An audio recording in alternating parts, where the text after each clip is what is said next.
December মাস পড়ে গেছে, তার মানেই নানা রকম পিকনিক পার্টি জমিয়ে আড্ডা সব শুরু হয়ে গেছে। তো তার সাথে সব থেকে বেশি যেটা চলে সেটা হলো কেক খাওয়া। নানা রকমের কেক কিন্তু এ সময়ই বানানো হয়।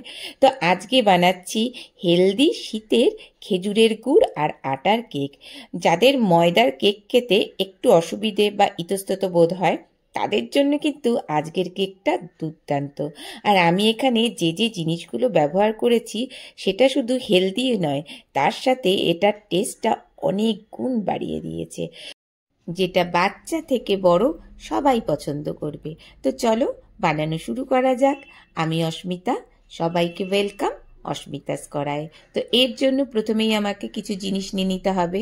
তার মধ্যে কিছু প্রথমেই নিয়ে নেব কাজু। তো এখানে 7-8টার মতো কাজু নিয়ে নিয়েছি, সেগুলোকে একদম ছোট ছোট জিরি করে কেটে নেব। কয়েকটা নিয়ে নিলাম আমন্ড বাদাম, সেটাকেও তাই যতটা সম্ভব ছোট ছোট করে কাটা যায় কেটে নিলাম। এরপর এর মধ্যে যেটা মেন জিনিস লাগবে সেটা হলো খেজুরের গুড়। তো আমি এখানে পাটালি যে খেজুরের গুড় হয় সেটাই নিয়ে নিয়েছি। যদি পাউডারটা পাওয়া যায় সেটাও নেওয়া যেতে পারে, বা যেটা লিকুইড ঝোলা গুড় পাওয়া যায় সেটাও এখানে নেওয়া যেতে পারে।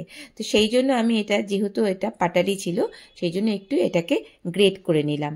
এর মধ্যে মিশিয়ে নেব 1 কাপ দুধ। আর যে দুধটা নিয়ে নিয়েছি সেটা ফুটিয়ে সেটাকে একদম রুম টেম্পারেচারে ঠান্ডা করে তবেই সেখানে ব্যবহার করতে হবে।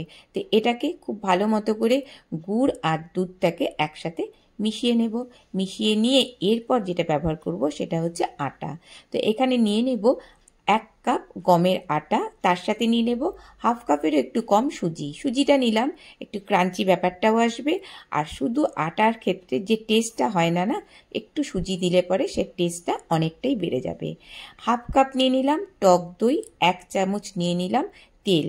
এটা যে কোনো কুকিংয়ের তেল নিলেই হবে, সেক্ষেত্রে সর্ষের তেলটা না নেওয়াই ভালো।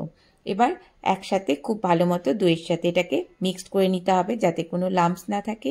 এবারে গুড় আর দুধটা যেটা আমরা রেডি করে রেখেছিলাম সেটাকে একটু ছেঁকে নেব, কারণ গুড়ের মধ্যে অনেক সময় অনেক দানা বা ময়লা থাকে, সেই জন্য এটাকে একটু ছেঁকে নিলাম। নিয়ে এইগুলোকে একসাথে আবারও একটুখানি ভালো করে মিক্সড করে নেব।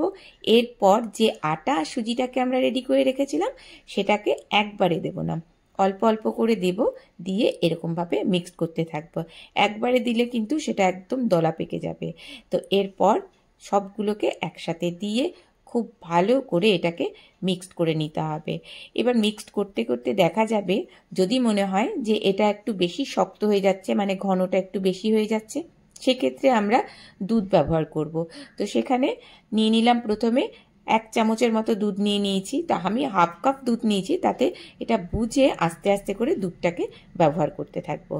এরপর যেহেতু সুজি ছিল দেওয়া, সেই জন্য একটু রেস্টে রেখে দিতে হবে। তো 10 মিনিট রেস্টে রেখে দিলাম। এবারে একটা কড়াতে এরকম একটা স্ট্যান্ড, একটা ঢাকা দিয়ে প্রিহিট করার জন্য কড়াটাকে রেখে দিলাম। এরপর আবারও দেখে নেব যে ব্যাটারটা আমরা তৈরি করলাম আটা গুড়ের, সেটার কি অবস্থা। এর কনসিস্টেন্সিটা ঠিক এইরকমই কিন্তু হবে। যদি মনে হলো যে বেশি একটু শক্ত হয়ে যাচ্ছে, সেক্ষেত্রে আবারও কিছুটা দুধ ব্যবহার করা যেতে পারে। এবারে নিয়ে নিলাম 1/2 চামচের মতো এলাচ গুঁড়ো, আর নিয়ে নিতে হবে ভ্যানিলা এসেন্স 1 চামচের মতো। এবার আটা তো একটু গন্ধ হয়, তো সেই কারণে সেই গন্ধটা যাতে না হয় তার জন্য নিয়ে নিলাম 1 চামচের মতো কোকো পাউডার। কোকো পাউডার না থাকলে পরে সেখানে কফি পাউডারও এখানে ব্যবহার করা যেতে পারে। দিয়ে সবগুলোকে একসাথে খুব ভালো করে মিক্সড করে নেব। এই কফি পাউডার বা কোকো পাউডার দেওয়ার সাথে সাথে টেস্টটা অনেকটাই ভালো হয়ে যায়। এবার নিয়ে নেব 1 চামচ, এই ছোট চামচের 1 চামচ বেকিং পাউডার, আর নিয়ে নেব 1/2 চামচ বেকিং সোডা, মানে খাওয়ার সোডা যেটা হয় সেটা নিয়ে নিলাম। এবার একসাথে খুব ভালো করে মিশিয়ে নেব। বেকিং সোডা বা বেকিং পাউডার দেওয়ার পরে আর কিন্তু বেশিক্ষণ ধরে ওয়েট করা যাবে না। আপাতত এটাকে একটু সাইডে রেখে নিয়ে নেব কেক মোল্ড। কেক মোল্ড না থাকলে পরে যে কোনো বাটিতেই এটা করা যেতে পারে। এবারে অল্প একটু ঘি নিয়ে খুব ভালো করে ব্রাশ করে দেব। এবার তার মধ্যে নিয়ে নিলাম বাটার পেপার। বাটার পেপারটাও যদি না থাকে সেটা কিন্তু স্কিপ করা যেতে পারে। তো আমার কাছে ছিল, তাই চারপাশে এরকম করে একটু বাটার পেপারটা দিয়ে নিলাম, তাহলে বার করতে খুব সুবিধা হয়। সেই জন্য বাটার পেপারটার উপরেও একটুখানি বাটার বা ঘি আমরা ব্রাশ করে দেব। দেওয়ার পর এরপর যে ব্যাটারটা আমরা রেডি করে রেখেছিলাম কেকের জন্য, সেই ব্যাটারটাকে আস্তে আস্তে এর মধ্যে দিয়ে দেব। দেওয়ার পর আমরা তো অনেকগুলো ড্রাই ফ্রুটস কেটে রেখেছিলাম, তো সেগুলো যতটা সম্ভব ততটা এখানে দিয়ে দেব। যত বেশি ড্রাই ফ্রুটস দেওয়া যাবে টেস্টটা তত বেশি ভালো হবে। আমি তো এখানে কাজু আর আমন্ড দিয়েছি, অন্য যে কোনো ড্রাই ফ্রুটস এখানে দেওয়া যেতে পারে। এবারে দেখে নেব যেটা প্রিহিট করতে আমরা কড়াটা রেখেছিলাম, সেটার ঢাকাটা তুলে আস্তে আস্তে করে খুব সাবধানে কিন্তু আমরা বাটিটাকে বসিয়ে দেব।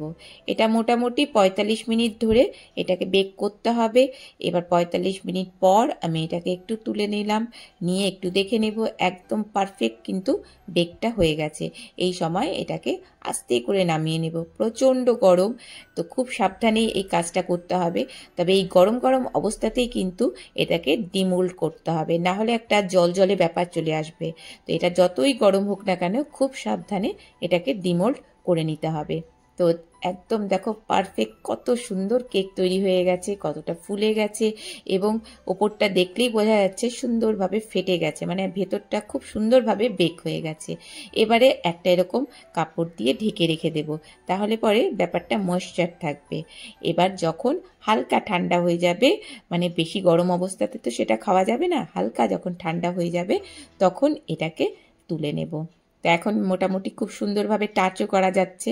এবারে যে বাটার পেপারগুলো ছিল সেই বাটার পেপারগুলোকে একদম রিমুভ করে দেব, তাহলেই দেখতে পাচ্ছি কত সুন্দর কেক কিন্তু আমাদের তৈরি হয়ে গেছে। আর এটা শুধু হেলদিও নয়, যে যে জিনিসগুলো আমি এখানে ব্যবহার করেছি এর জন্য কিন্তু এর টেস্টটা অনেকটাই বেড়ে গেছে। তো দেখতেই পাচ্ছি ছোট ছোট কিন্তু জালিও তৈরি হয়ে গেছে। তো একদম এটা ময়দার কেকের থেকে কোনো অংশে টেস্টের থেকে কম নয়, অনেক বেশি হেলদি আর অনেক বেশি টেস্টি। এটা বাচ্চাদের টিফিনে যেমন ভালো লাগবে, চায়ের সাথে ভালো লাগবে, বা এমনি এমনিও খেতে দুর্দান্ত লাগে। তো আমি এগুলোকে ছোট ছোট পিস করে কেটে নিচ্ছি, আর দেখতেই পাচ্ছ কত সুন্দর এটা তৈরি হয়ে গেছে। একটা তুলে দেখাচ্ছি যে ভেতরটা কতটা জালি তৈরি হয়ে গেছে। আটার কেক বলে কিন্তু এটা কোনো অংশে কম নয়। তো এটা এবারে একটা তুলে এটাকে ভেঙে দেখাচ্ছি যে ভেতরটাও কতটা সুন্দরভাবে তৈরি হয়ে গেছে, একদম পুরো জালিদার।